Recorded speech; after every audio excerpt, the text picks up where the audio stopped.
नमस्कार, आप देख रहे हैं आज तक। आपके साथ मैं हूं सईद अंसारी।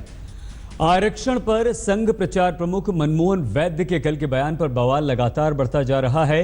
विपक्षी दल आरएसएस और बीजेपी के खिलाफ लामबंद हो गए हैं और मामला इसलिए गर्म होता जा रहा है क्योंकि 5 राज्यों में फरवरी मार्च में विधानसभा चुनाव हैं, जिनमें उत्तर प्रदेश सबसे ज्यादा महत्वपूर्ण, पंजाब भी इसमें, और इसीलिए आरक्षण को मुद्दा बनाकर चुनावी रण की कोशिश भी हो रही है। सवाल ये भी है कि क्या आरक्षण पर संघ की मांग पर विचार करने का वक्त भी अब आ गया है। डॉक्टर आंबेडकर जी ने कहा है कि किसी भी राष्ट्र में हमेशा के लिए ऐसा आरक्षण का प्रावधान रहेगा, ये अच्छा नहीं है। जल्द से जल्द इसकी आवश्यकता निरस्त होकर सबको समान अवसर देने का समय आना चाहिए, ये भी उन्होंने कहा। जयपुर में कार्यक्रम के मंच से जब संघ के प्रचार प्रमुख मनमोहन वैद्य के मुंह से आरक्षण को लेकर ये बयान निकला तो एक बार फिर से नई बहस का आगाज हुआ। हालांकि अपने बयान के ठीक बाद मनमोहन वैद्य ने ये कहकर सफाई दी कि संघ शुरू से आरक्षण का हिमायती रहा है। मौसम चूंकि 5 राज्यों में विधानसभा चुनावों का है, लिहाजा बीजेपी के अलावा तमाम विपक्षी दलों ने आरक्षण पर संघ के बयान पर गजब की एकता दिखाई। एक सुर से सभी ने कहा कि संघ और बीजेपी आरक्षण के खिलाफ है, लेकिन वो किसी भी कीमत पर उनके मंसूबों को पूरा नहीं होने देंगे। ये इनका अपना संवैधानिक अधिकार है और इनके इस संवैधानिक अधिकार को केंद्र व देश की किसी भी राज्य की सरकार और खासकर बीजेपी एंड कंपनी के लोग तथा इनके आरएसएस संगठन के लोग भी नहीं छीन सकते हैं। इनकी बुद्धि भ्रष्ट हो गई है। आज इसका खमियाजा इनको उत्तर प्रदेश के चुनाव में भोगना पड़ेगा। आज बंच ऑफ थॉट किताब गुरु गुलवर्कर के इनके गुरु को हम लेके घूमेंगे, आज सब पढ़ पढ़ के सुनाएंगे फैसला वहाँ की जनता का। संघ प्रमुख मोहन भागवत ने भी 2015 बिहार विधानसभा चुनाव से ठीक पहले आरक्षण के अंत की बात कही थी। माना जाता है कि बिहार चुनाव में बीजेपी की करारी हार उसी बयान का नतीजा थी। गैर बराबरी को दूर करने का आरक्षण एक सही तंत्र है और ये आरक्षण एससी, एसटी, ओबीसी तीनों समाजों के लिए है और भारतीय जनता पार्टी हर परिस्थिति में इसके समर्थन में है। ये तो बात हुई आरक्षण पर सियासत की, लेकिन सवाल है कि क्या पिछड़ा वर्ग, अनुसूचित जाति और अनुसूचित जनजाति को दिए जा रहे 49.5% आरक्षण पर पुनर्विचार का वक्त आ गया है। क्या आरक्षण को लेकर जिस बदलाव की मांग संघ बार बार कर रहा है उस पर सोचने का समय आ गया है? क्या किसी जाति समूह के सामाजिक, आर्थिक और वैचारिक उन्नति के बाद उसे आरक्षण के दायरे से अलग करने की जरूरत आ गई है? संविधान में भी कहा गया है कि राज्य को समाज में शैक्षिक, आर्थिक और संभावनाओं में फर्क को खत्म करने के लिए काम करना चाहिए। सवाल एक और भी, आजादी के 70 सालों के बाद भी इस मिशन में सरकार क्यों पीछे छूट गई है? पटना से रोहित कुमार सिंह, दिल्ली से मौसमी सिंह और लखनऊ से कुमार अभिषेक के साथ आज तक ब्यूरो।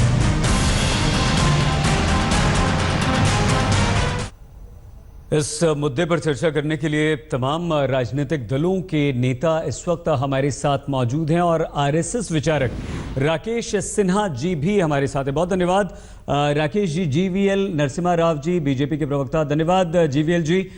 हमारे साथ संजय झा जी, कांग्रेस के प्रवक्ता हैं, धन्यवाद और स्वागत संजय जी आपका। और साथ ही साथ गौरव भाटिया, समाजवादी पार्टी के प्रवक्ता, धन्यवाद गौरव, स्वागत आपका। राकेश जी, थोड़ा सा अगर हम पीछे जाएं, याद करें तो संघ के दूसरे सरसंघ चालक श्री गुरुजी ने ये कहा था कि वर्ण व्यवस्था, जाति व्यवस्था जरूरी है, लेकिन अब ये बदल गई हैं और एक शब्द कालबाह्य का उन्होंने इस्तेमाल किया था। राकेश जी, इतना प्रोग्रेसिव स्टैंड अगर संघ का रहा है हमेशा जी, और उस जमाने से, श्री गुरुजी के वक्त से, समय से, तो आज फिर आप उससे इतर कैसे जा रहे हैं?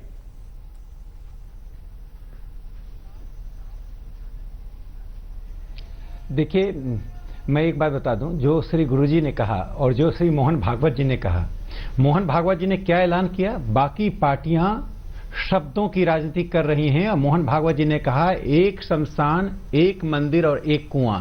इसका अर्थ है किसी भी सार्वजनिक स्थान पर किसी भी प्रकार का भेदभाव होगा तो संघ उसी प्रकार की लड़ाई लड़ेगा जो अमेरिका में दास्ता को खत्म करने के लिए लिंकन ने लड़ाई लड़ी थी।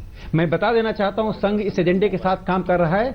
देश के सभी भागों में संघ स्वयं सर्वेक्षण कर रहा है। पहली बार कोई सामाजिक सांस्कृतिक संगठन एक एकेडमिक वर्क कर रही है कि किस प्रकार की अनटचेबिलिटी है, और मोहन भागवत जी ने अपने पिछले विजयादशमी के भाषण में उसका उल्लेख तक किया। मैं अब दो बातें यहां कहना चाहता हूं। बाकी पार्टियां आरक्षण को और दलितों को आरक्षण और एक राजनीतिक टूल मानती हैं, और संघ क्या मानता है वो सुन लीजिए। दलित चैंबर्स ऑफ कॉमर्स जिस व्यक्ति ने बनाया, मिलिंद कुंबले ने, उसको ये जानते हैं? कभी समाजवादी पार्टी की सरकार ने उसको बुलाया है? कभी मायावती जी ने उसका सम्मान किया है? मिलिंद कुंबले को भारत के प्रधानमंत्री नरेंद्र मोदी ने कौन सा स्थान दिया? मिलिंद कुंबले कौन है? उनका संघ से क्या संबंध है, जरा खोज लें। हम तो दलितों को क्लर्क बनाकर नहीं छोड़ना चाहते हैं। हमें तो इस बात का भी अफसोस है कि जो मिलियनेयर्स का लिस्ट आता है, बिलियनेयर्स का लिस्ट आता है, उसमें कोई दलित नहीं है। इसलिए दलित चैंबर्स ऑफ कॉमर्स अच्छा राकेश जी, आपने हमारी बात का जवाब ही नहीं दिया। राकेश जी, आप अपनी बात करने लगे। राकेश जी, ये बताइए कि दलितों को और पिछड़ों को जो आरक्षण मिल रहा है, जी आ रहे हैं गौरव जी आ रहे हैं आपके, दलितों और पिछड़ों को जो आरक्षण मिल रहा है, क्या संघ उसे खत्म करने के पक्ष में है?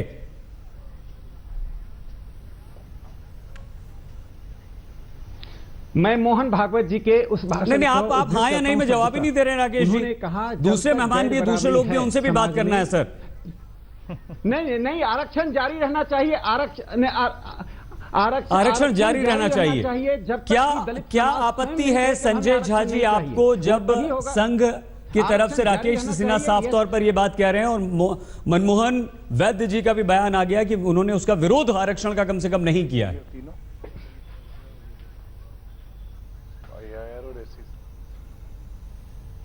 सही जी, देखिए, संघ और भारतीय जनता पार्टी एक दो मुही संस्थाएं हैं। राजनीतिक लाभ के लिए या इनकी जो भी इनकी रणनीति होती है, ये एक समय उनके एक नेता कुछ और बोलेंगे, दूसरे नेता टीवी में आके उसकी खंडन करेंगे। आप यदि रैलीज में जाइएगा तो लोग वहां नारे लगा रहे हैं, दलित विरोधी नरेंद्र मोदी। और इसका कारण बहुत साफ है कि देखिए, ये सब जानते हैं कि जैसे मोहन भागवत जी ने बिहार के चुनाव के पहले आरक्षण पे अपनी टिप्पणी की थी, उसका आप जानते हैं कि बाद में नरेंद्र मोदी जी ने खुद कुछ उसको भटकाने की कोशिश की, लेकिन बिहार की जनता ने समझ लिया कि इनकी नजरिया क्या है।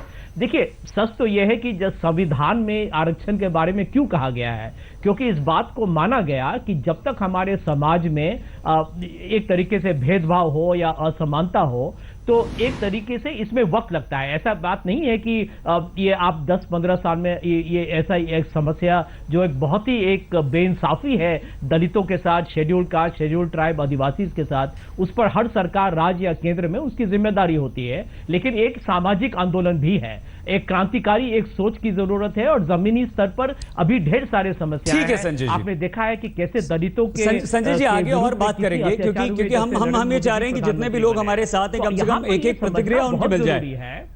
संजय जी, एक छोटी छोटी प्रतिक्रिया मिल जाए। गौरव भी हैं, जीवीएल भी हमारे साथ हैं, लेकिन इस वक्त हमारे साथ डॉक्टर एमएच खान, बीएसपी के प्रवक्ता भी जुड़ चुके हैं। धन्यवाद और स्वागत डॉक्टर खान आपका भी।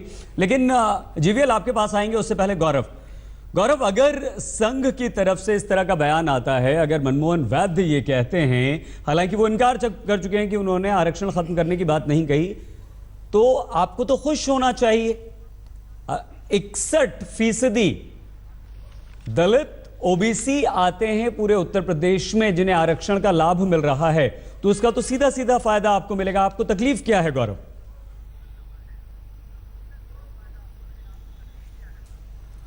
नहीं, सैयद जी, हर चीज जो है राजनीति के तौर पे नहीं लेनी चाहिए। और हम लोगों का क्या आपत्ति है मैं आपको बताता हूं। टाइमिंग देखिए आप, बिहार इलेक्शन से पहले मोहन भागवत जी ने भी इसी तरह की टिप्पणी करी थी, और अब हमने देखा कि मनमोहन वैद्य जी ने भी ऐसी ही टिप्पणी करी।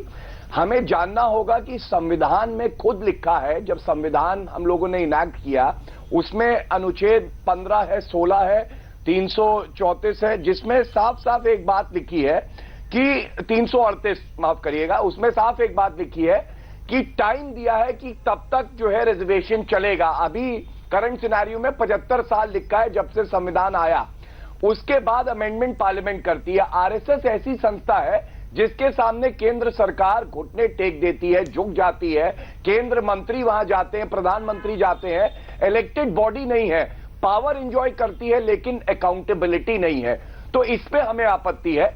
रिजर्वेशन जो है कब तक लागू रहना चाहिए ये पार्लियामेंट तय करेगी, या आरएसएस नहीं तय करेगी। दूसरी बात और है, हमने देखा ऊना में घटना हुई, अब तो भाजपा दलितों और पिछड़ों की बात कर रही है क्योंकि चुनाव पास है, लेकिन ऊना की घटना में उनका मुख्यमंत्री जो थी आनंदीबेन पटेल 13 दिन तक वहां नहीं गई थी। नरेंद्र गौरव जी आते हैं। गौरव जी एक प्रतिक्रिया हो गई है, वक्त पूरा है, घंटा भर हम बात करेंगे क्योंकि जीवीएल रह गए हैं। जीवीएल नरसिम्हा राव जी, जो गौरव बात कर रहे हैं, जो जिक्र संजय झा जी ने किया, आपको लगता है कि अगर आरएसएस की तरफ से इस तरह के बयान आते हैं तो उसका नुकसान उत्तर प्रदेश में हो सकता है जैसा कि बिहार में हुआ आपको? जीवीएल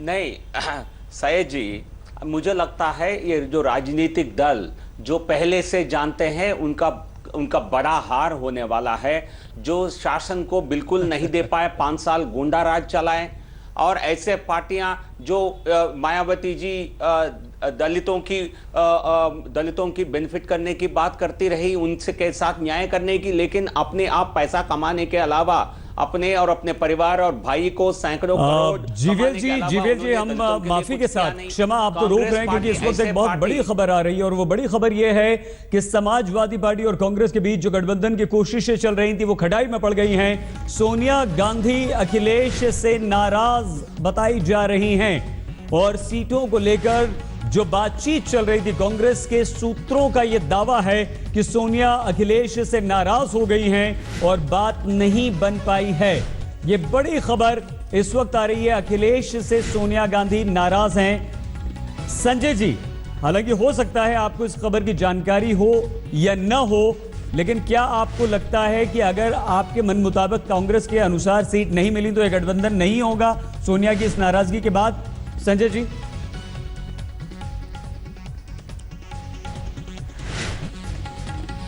देखिए सही जी, मैं तो आपके टीवी के सामने बैठा ही हूं। मैं तो इतना ही कहूंगा कि कोशिश थी इस गठबंधन में कांग्रेस पार्टी की तरफ से कि भारतीय जनता पार्टी की एक जो सांप्रदायिक, और आज भी आप देख रहे हैं एक जाति को लेके, मजहब और जाति को लेके जो उनकी एक बहुत ही एक घिनौनी राजनीति होती है, उस पर रोक लगाना हमारे विचार में, नजरिया में अनिवार्य था।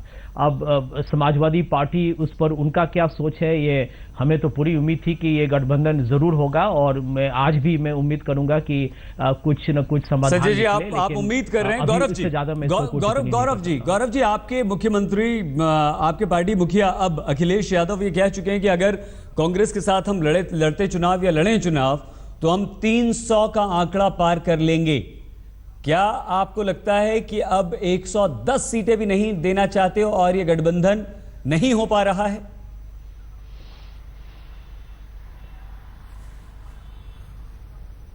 सही जी, देखिए आपसी बातचीत हो रही है, और जो भी हल निकलेगा वो वरिष्ठ जो नेता हैं समाजवादी पार्टी में श्री अखिलेश यादव जी हैं, कांग्रेस में और भी वरिष्ठ नेता है, आपस में बात करके तय करेंगे।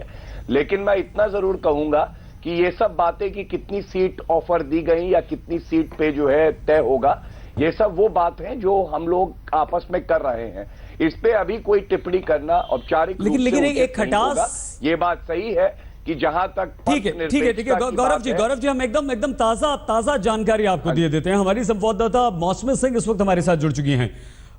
मौसमी बताइए, किस तरह से सोनिया गांधी नाराज हुई हैं और क्या अब ये गठबंधन खटाई में पड़ता दिख रहा है? मौसमी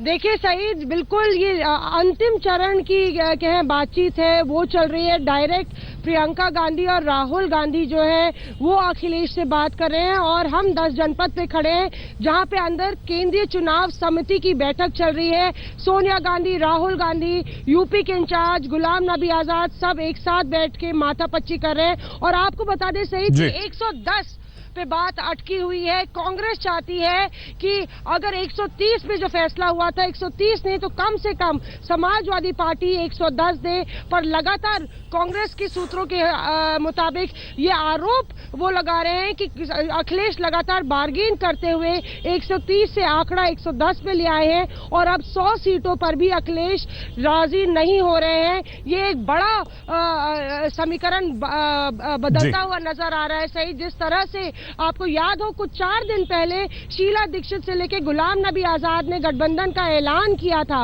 उसके बाद कल बॉडी लैंग्वेज कांग्रेस की बदली और कल अजय माकन ने कहा कि दुर्भाग्यपूर्ण है समाजवादी पार्टी ने जिस तरह से हमारे मौजूदा विधायकों की सीटों पर अपने उम्मीदवारों का ऐलान कर दिया है।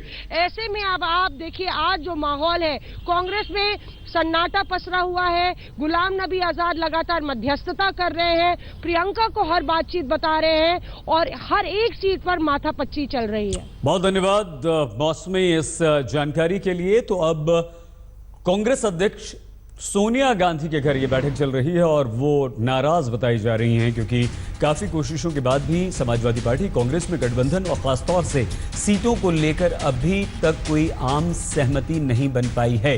हम आरक्षण पर भी बात कर रहे हैं, हमारे साथ तमाम वरिष्ठ नेता विभिन्न दलों के। आरक्षण भरोसे चुनावी रण, इस पर हम चर्चा कर रहे थे मनमोहन वैद्य जी के बयान के बवाल पर। लेकिन बड़ी खबर इस बीच ये आ गई है कि कांग्रेस अध्यक्ष सोनिया गांधी नाराज हैं। कांग्रेस और समाजवादी पार्टी के गठबंधन पर खतरा मंडरा रहा है और समाजवादी पार्टी कांग्रेस को जितनी सीट कांग्रेस चाहती है वो देने को राजी नहीं है। 100 सीटों पर समाजवादी पार्टी, कांग्रेस के सूत्रों का यह दावा है कि तैयार है, अड़ी हुई है, लेकिन कांग्रेस उससे ज्यादा कम से कम 110 सीटें कांग्रेस मांग रही है। तो पहले यह कहा गया कि अखिलेश 142 सीटें देने पर राजी थे, लेकिन कांग्रेस ने सिर्फ 110 सीटें देने का अल्टीमेटम भी अब दे दिया है। सीधे कुमार विक्रांत भी मौसमी के साथ हमारे संवाददाता जुड़ चुके हैं। विक्रांत, क्या अगर सोनिया नाराज हैं तो 100 पर बात बनेगी या अब ये स्थिति आ गई है कि समाजवादी 100 पर अड़ी और कांग्रेस 110 पर अड़ी और मामला फंस गया? क्या है विक्रांत? बिल्कुल यही बात है, क्योंकि 10 जनपद में जो बैठक चल रही है वो बैठक उत्तर प्रदेश के गठबंधन को लेकर के से ज्यादा इस बात पर हो रही है कांग्रेस पार्टी कितनी ज्यादा सीटों पर यूपी में चुनाव लड़ सकती है, इसको लेकर के केंद्रीय चुनाव समिति की बैठक हो रही है। और जहां तक बात है समाजवादी पार्टी के साथ तालमेल की, तो कांग्रेस के सूत्रों का दावा है कि जब तक सिंबल नहीं मिला था तब तक 142 सीटें लिखित में अखिलेश यादव ने कौन कौन सी सीट देनी थी वो देने का वायदा किया था। और वो सीट, उन सीटों में ज्यादातर वो उम्मीदवार भी थे जो मुलायम सिंह के करीबी माने जाते थे जब पिता पुत्र में झगड़ा चल रहा था। लेकिन जब सब कुछ निपटा तो अखिलेश ने कहा कि काफी लोगों को एडजस्ट करना पड़ेगा, काफी लोग नेताजी को छोड़ करके मेरे पास आ गए थे, ऐसे में मैं आपको 121 सीटें ही दे पाऊंगा। तो कांग्रेस तो 142 की उम्मीद में गई थी। इसी के चलते 3-4 से पहले गठबंधन टूटने की कगार पर पहुंच गया था। दोबारा से जब आज बातचीत शुरू हुई तो ये प्रशांत किशोर ये कहने गए कि चलिए वो 121 सीटें ही दे दीजिए। उस वक्त अखिलेश ने कहा कि अब हमको नेताजी के जो 38 लोगों की सूची आ गई है उसको एडजस्ट करना है, तो मैं आपको 84 सीटें दे पा रहा हूँ, लेकिन आपको 15 और देता हूँ, 99 हो जाती है और आपके सम्मान के लिए, कांग्रेस के सम्मान के लिए आंकड़ा 3 अंकों में पहुंचा देता हूँ, 100 सीटों से ज्यादा नहीं दे पाऊंगा। जिसके बाद प्रशांत किशोर को जो आला कमान का मैंडेट था उन्होंने वहां पर कहा कि 110 सीटें फाइनल है, अगर इतनी देनी है तो दीजिए, वरना फिर कांग्रेस को अकेले लड़ने के लिए मजबूर होना पड़ेगा। यहाँ पर पेट फंस गया है। अब क्या अखिलेश यादव 110 सीटें देने पर मानते हैं या फिर कांग्रेस 110 से कम यानी 100 के ऊपर नहीं बढ़ने पर गठबंधन तोड़ती है? हालात यहाँ पर बहुत नाजुक है। बहुत धन्यवाद विक्रांत। कुमार विक्रांत हमारे संवाददाता जानकारी दे रहे थे। इस खबर पर लगातार हम बने हुए हैं, लेकिन हम आरक्षण पर भी बात कर रहे थे। जीवीएल नरसिम्हा राव हमारे साथ थे। हमारे साथ इस वक्त भी हैं राकेश सिन्हा, संजय झा, गौरव भाटिया और डॉक्टर खान। हम आरक्षण पर बात कर रहे थे, मनमोहन वैद्य के बयान पर, लेकिन इस वक्त एक बड़ी खबर आ गई है। कांग्रेस अध्यक्ष सोनिया गांधी नाराज हैं और ऐसा लगता है कि समाजवादी पार्टी से कांग्रेस का गठबंधन अब नहीं होगा। सूत्रों के हवाले से खबर आ रही है क्योंकि कांग्रेस ने 140 सीटों की मांग की थी, लेकिन अब सिर्फ 100 सीटें देने पर अड़ गए हैं अखिलेश और कांग्रेस कम से कम 110 सीटें चाहती है, उससे कम पर नहीं। तो अगर 100 से ज्यादा नहीं, 110 से कम नहीं, तो क्या यह गठबंधन नहीं होगा? नरेश अग्रवाल की प्रतिक्रिया मिली है, क्या कहते हो?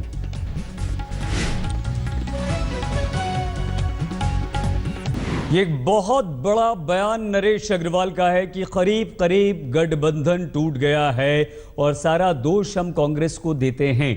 तमाम नेता हमारे साथ मौजूद हैं, लेकिन जीवीएल नरसिम्हा राव जी, आप ये बताइए कि अखिलेश बहुत कॉन्फिडेंट थे, आश्वस्त थे कि अगर हम कांग्रेस के साथ लड़ेंगे तो 300 से ज्यादा सीटों पर जीतेंगे, और ये कहा भी जा रहा था कि अगर समाजवादी और कांग्रेस मिल जाते हैं तो मुसलमान वोट कांग्रेस समाजवादी को इकट्ठा दे देंगे, बीजेपी को बड़ा नुकसान हो जाएगा। अब जबकि गठबंधन नहीं हो रहा है, इसकी संभावना बहुत ज्यादा है, आपको लगता है कि आप अच्छी स्थिति में हैं आज उत्तर प्रदेश में?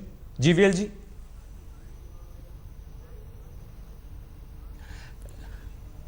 नहीं, अंसारी जी, इसी जब ये गठबंधन की बात हो रही थी तब भी हमने यही कहा है, ये जो गठबंधन है ये केवल नाम मात्र गठबंधन होगा, क्योंकि यहाँ कांग्रेस खत्म हो चुकी है उत्तर प्रदेश में। तो ऐसे पार्टी के साथ गठबंधन करके अब बड़े दावा करते हैं, लोग इसको हास्यास्पद मानते हैं। तो इसलिए मैंने समझता, मैंने उस समय ये भी कहा कि सपा के लिए एक खुदकुशी से कम नहीं है, राजनीतिक खुदकुशी। चलिए खुदकुशी से बच गए जीवीएल जी, लेकिन 19 सीटें कांग्रेस ने जीती थी, 21 पर दूसरे नंबर पर रही थी। चुनाव हारना जी, नहीं सुना, चुनाव हारना तय है सपा को, ठीक है, ये सपा को मालूम है, ठीक है सर, सपा को मालूम है। गौरव जी और संजय झा जी हम आपके पास आए, लेकिन डॉक्टर खान कुछ कहना चाह रहे थे। डॉक्टर खान, क्या आज आप खुश हैं इस बात से लड़ाई पर नहीं होगी कि कांग्रेस समाजवादी पार्टी का गठबंधन नहीं हो पा रहा है? हालांकि अभी पूरी तरह से नहीं है, लेकिन नरेश अग्रवाल ने सख्त शब्दों में कहा है कि करीब गठबंधन नहीं है। तो क्या अब मुसलमान आपके साथ आ रहा है और आपको इससे फायदा? डॉक्टर खान, देखिए ये गठबंधन का विश्वसनीयता जनता में थी ही नहीं। पहले मुलायम सिंह यादव पर कोई विश्वास नहीं कर रहा था। जनता दल जब बनी थी तो पूर्व बहुमत की सरकार बनी थी, 2.5 साल में किनारे हो गए। माननीय मुलायम सिंह जी कह रहे हैं अखिलेश यादव की मुस्लिम विरोधी है ये तो गठबंधन बन जाता तब भी हमको कोई फर्क नहीं पड़ता था। हम तो अकेले चुनाव में जा रहे हैं और पूर्व बहुमत की सरकार बना रहे हैं। और भारतीय जनता पार्टी जो आज का ये एजेंडा इनका है कि दलित और आरक्षण, सर डॉक्टर खान अभी जरा समाजवादी विरोधी है आप। चलिए आरक्षण पे अब थोड़ी देर बाद में बात करेंगे। संजय झा जी, हाँ, तो इस पर सीधा ठीकरा कांग्रेस पर फोड़ा जा रहा है। नरेश अग्रवाल जी ने साफ तौर पर कहा कि कांग्रेस इसके लिए जिम्मेदार। क्यों आप अड़े? मैं इजाजत लेता हूं सैयद जी, अगर नहीं गौरव जी आ रहे हैं आपके पास, प्लीज ऐसा मत कीजिए, ऐसा मत कीजिए, क्योंकि अंततः आप ही को सबके सवालों का जवाब देना है, अंततः आपको जवाब देना है। गौरव जी, संजय जी बताइए।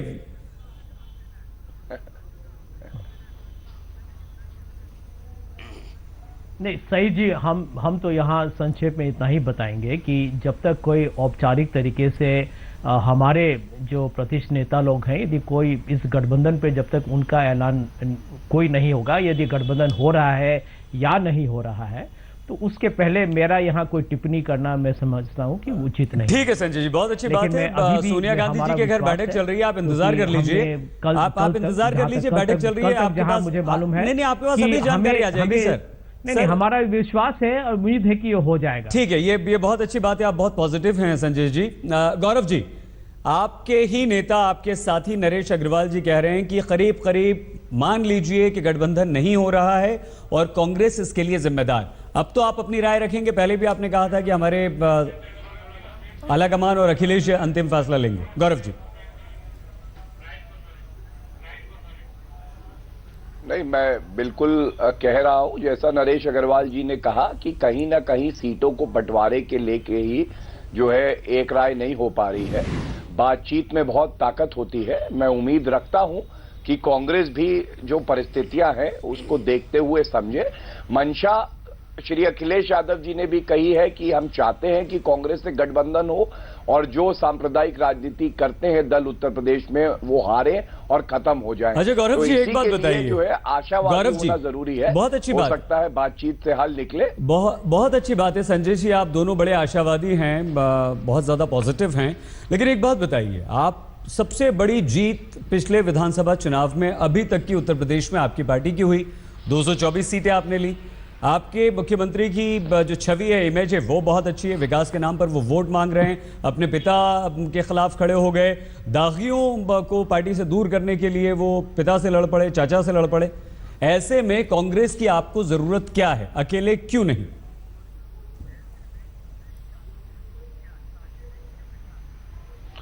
नहीं सही जी, मैं समझता हूं अगर आप उत्तर प्रदेश के चुनाव देखें तो यहाँ 4 पार्टियां हैं जिनमें आपस में जो है क्या कहते हैं चुनाव होता है, और 2% वोट भी इधर उधर होने से कई सीटों पे उसका प्रभाव पड़ता है। अगर किसी की विचारधारा हमसे मेल खाती है, खासकर मैं पंथ निरपेक्षता गौरव जी, की एक बात मिनट रोकना करता पड़ेगा। हूं, गुलाम नबी और आजाद कुछ कह रहे हैं। करने से हमारी स्थिति और बेहतर होती आज जो मीटिंग थी वो फर्स्ट और सेकंड फेज की एकला चल रहे हैं सर, कांग्रेस का एकला चल रहे हैं सर, एकला चल रहे हैं for the Congress party sir. पता चल जाएगा आपको सुबह तक जब अनाउंस। 140 ना। फर्स्ट सेकंड फेज के लिए हमारी सेंट्रल इलेक्शन कमेटी की मीटिंग थी। चलो ऐसे तो मार जाएंगे। नबी आजाद ने कुछ नहीं कहा सोनिया गांधी के घर। संजय जी, आप ठीक कह रहे थे।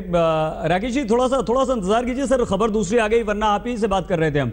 संजय जी, आप ठीक कह रहे थे कि आपको सुबह तक का इंतजार करना पड़ेगा। हालांकि इंतजार हमें करना पड़ेगा, आप तो अभी अपने नेताओं से बात करके जानकारी हासिल कर लेंगे। तो गौरव जी, क्या आप ये मानते हैं कि अगर आप कांग्रेस के साथ नहीं चले तो वो जो 1-2% वोट का जिक्र भी आप कर रहे हैं वो आपको नुकसान पहुंचा सकता है, और ये डर क्यों?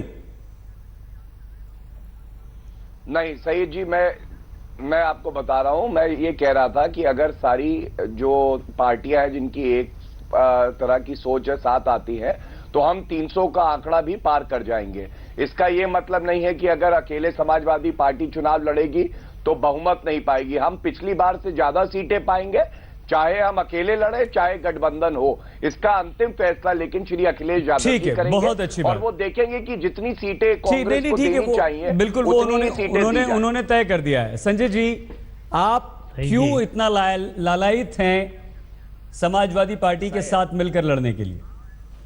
क्योंकि देखिए अभी भी आपने फैसला नहीं किया। गुलाम नबी आजाद निकल के चले गए बिना कुछ बोले कि हम सुबह बताएंगे। देखिए